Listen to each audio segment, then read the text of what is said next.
Sammy is so excited about our new search engine, and a lot of you guys don't seem to know that it exists. Once again, we've been working on it. That bear's been going crazy.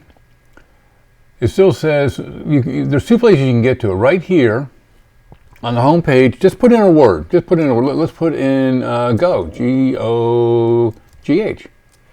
What it's going to do is going to go find Van Gogh's paintings. Look at that, right off the bat.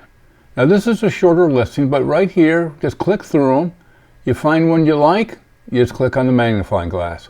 Let's get a broader listing. Over here under library listing, search our website, new and improved.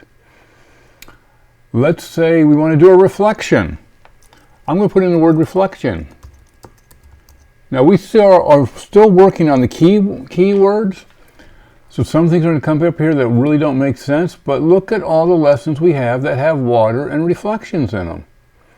Red Rock Lake. Now if you haven't done that one, that is where Ginger did something very unique and unusual. You need to see that one. Ginger's Arboretum, excellent one. Look at the colors in that. The High Mountain Lake, another good one. Look at this. Go right back to it. See, that's how quickly it just pops right to the lesson. Put in reflection.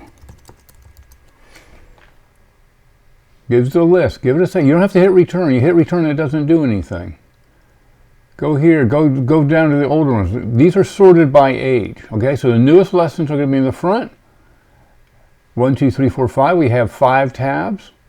Miller's Pond. This is one of my favorites. And look at the colors in this. And that takes you right to the lesson. Now again, people, could it be any simpler? We don't think so. Let us know what you think. Leave comments on the lessons or send us contact us and let us know what you think. Thanks everyone. Sammy, turn it off.